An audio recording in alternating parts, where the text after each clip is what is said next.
Splendor ஐஸ்மார்ட்டில் current வரல, fuel pump work பண்ணல அப்படின்னா நம்ம என்னென்னலாம் செக் பண்ணணும் அப்படின்ட்டு ஒரு சிறிய பார்வை. வணக்கம், நான் ஆனந்த ஈஸ்வரன் பேசுகிறேன். இது ஸ்ப்ளெண்டர் ஐஸ்மார்ட்டு.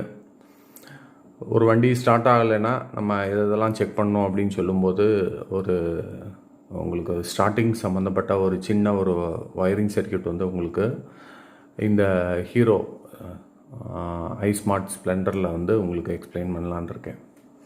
ஃபஸ்ட்டு இதோட காம்பனன்ட்ஸ்லாம் நம்ம பார்த்துருவோம். ஃபஸ்ட்டு இது ரெகுலேட்டர் அண்ட் ரெக்டிஃபயர். இது 10 ஆம்ப்ஸ் ஃபியூஸு, இது 15 ஆம்ப்ஸ் ஃபியூஸு, இது 10 ஆம்ப்ஸ் ஃபியூஸு. அடுத்து இது 10 ஆம்ப்ஸ் ஃபியூஸ். இது எல்லாமே இந்த பேட்டரி பக்கத்தில் இருக்கக்கூடிய ஃபியூஸ் பாக்ஸ் அசம்பிளி. இது starter relay, battery, injector, fuel pump, ignition சுவிட்சு உங்களுக்கு. இது ஸ்டார்டர் சுவிட்சு.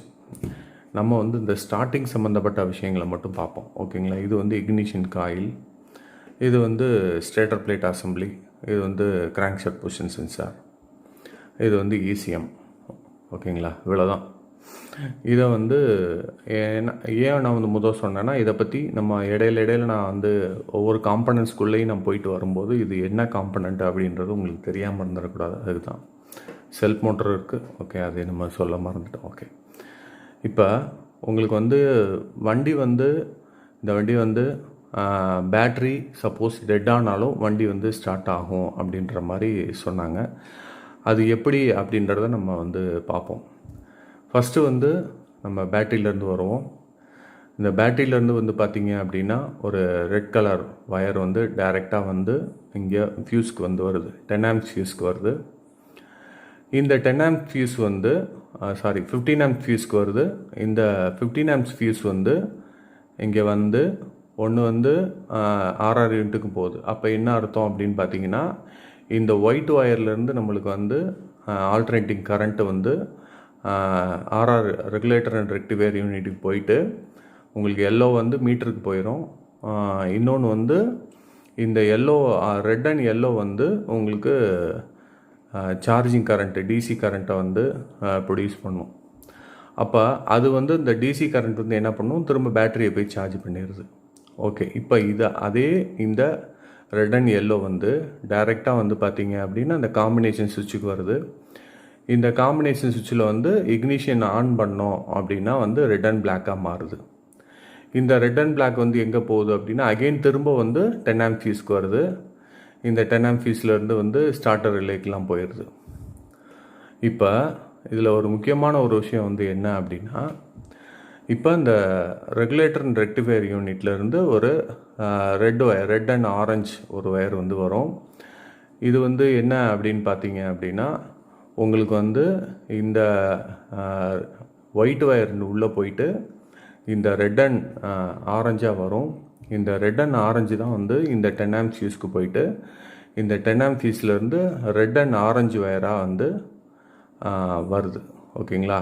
இது நேராக இங்கே இந்த காம்பினேஷன் சுவிட்சுக்கு போயிடுது. அந்த லைன் தான் இந்த ரெட் ஒயர், இதுதான் பார்த்தீங்கன்னா இசிஎம்க்கு போகுது. ரெட் அண்ட் கிரே, நான் ஆரஞ்சுன்னு சொல்லியிருந்தேன், ரெட் அண்ட் கிரே ஒயர் இசிஎம்க்கு போகுது. இதுதான் இசிஎம்க்கு போகக்கூடிய மெயின் லைனு. இப்போ பார்த்தீங்க அப்படின்னா அதே லைன் இங்கேருந்து போகக்கூடிய லைன் இந்த red and grey colour ignition on பண்ணோன்னே உங்களுக்கு இங்கிட்டும் போகும், ரெட் அண்ட் பிளாக்குக்கும் போகும், இங்கிட்டு ப்ரௌன் அண்ட் ரெட்டுக்கும் போகும். இந்த ப்ரௌன் அண்ட் ரெட் எங்கே போகுதுன்னு பார்த்தீங்கன்னா நேராக இசிஎம்க்கு ஒரு மெயின் போயிடுது. இன்னொன்று ஃபியூல் பம்புக்கும் இன்ஜெக்டருக்கும் போகுது, ஓகேங்களா. இன்னொன்று நேராக பார்த்தீங்கன்னா பவர் காயிலுக்கு போகக்கூடிய மெயின். அப்போ அந்த பவர் காயிலுக்கு போகக்கூடிய மெயின் சப்போஸ் மெயின் வரல அப்படின்னா நம்ம எங்கே செக் பண்ணணும், இங்கே வந்தீங்க அப்படின்னா இந்த ஃபியூஸ் நேராக வந்தீங்கன்னா இந்த ஃபியூஸ் செக் பண்ணணும். இதை பார்த்தீங்கன்னா இது நேராக இந்த 10 ஆம்ப் ஃபியூஸ். இப்போ உங்களுக்கு பவர் காயிலுக்கு கரண்ட் வரல அப்படின்னா நம்ம இந்த 10 ஆம்ப் ஃபியூஸை செக் பண்ணணும், ஓகேங்களா. அதே மாதிரி பேட்ரி சார்ஜ் ஆகலை அப்படின்னா இந்த 15 ஆம்ப்ஸ் ஃபியூஸை செக் பண்ணணும், அண்டு 10 ஆம்ப் ஃபியூஸை செக் பண்ணணும். இதுதான் மெயின் ஃபியூஸ். இந்த 15 ஆம்ப் ஃபியூஸ் தான் ரொம்ப மெயினான ஃபியூஸு. இதை நம்ம செக் பண்ணணும்.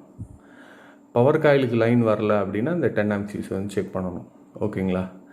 இப்போ இசிஎம்க்கு வந்து இப்போ இந்த இசிஎம் பொறுத்த வரைக்கும் வந்து என்னென்னா எர்த்து வந்து கண்ட்ரோல் பண்ணுது அப்படின்றத நம்ம எல்லாருமே தெரிஞ்ச விஷயம், எல்லா நண்பருக்குமே சொல்லியிருப்பாங்க. இந்த எர்த்து தான் வந்து இந்த பாருங்கள், இந்த ஃபியூயல் பம்புக்கு வந்து இந்த ப்ரௌன் அண்ட் ஒயிட்டாக போகுது, இன்ஜெக்டருக்கு வந்து பிங்க் அண்ட் க்ரீனாக போகுது. ஓகேங்களா? ஒவ்வொரு காம்பனண்ட்டுக்கும் இந்த எர்த்து தான் வந்து போகும். சென்சாருக்கும் சரி, எல்லாத்துக்கும் வந்து இந்த எர்த்து தான் வந்து போகும். பக்கம் இருக்கிற லைன் வந்து பார்த்திங்கன்னா எர்த்து லைன், பவர் காயிலுக்கு போகக்கூடிய எர்த்து லைனு. இந்த எர்த்து லைன் கட் ஆனாலும் உங்களுக்கு வந்து இக்னிஷனுக்கு போகக்கூடிய கரண்ட் வந்து வராமல் போயிடும். அதையும் நம்ம வந்து செக் பண்ணணும். இந்த வீடியோவில் கிளாரிட்டி இல்லை அப்படின்னா அந்த படத்தை நிப்பாட்டிட்டு ஃப்ரீஸ் பண்ணிவிட்டு இதை பாருங்கள். இவ்வளோ நேரம் நான் சொன்ன வயரிங் வந்து உங்களுக்கு புரியும்னு நினைக்கிறேன். புரியாதவங்க என்னோட நம்பருக்கு காண்டாக்ட் பண்ணுங்கள். ஏன்னா ஒயரிங் வந்து நம்ம இன்ட்ரெஸ்ட் எடுத்து கற்றுக்கணும். இது வந்து ஒவ்வொரு பைக்லேயும் வந்து பார்த்திங்க அப்படின்னா BS6 வந்து நார்மலாகவே உங்களுக்கு வயரிங் வந்து BS6 அல்லாத வண்டிகளுக்கு ரொம்ப கஷ்டம். இதில் வந்து பார்த்திங்கன்னா சென்சார்கள் வந்ததுக்கப்புறம், இசிஎம்லாம் வந்ததுக்கப்புறம் மேலும் ரொம்ப கஷ்டமாக இருக்குது. அதனால் நம்ம தனித்தனியாக பிரித்து நம்ம வந்து வயரிங் பார்க்கும்போது ரொம்ப ஈஸியாக இருக்கும்.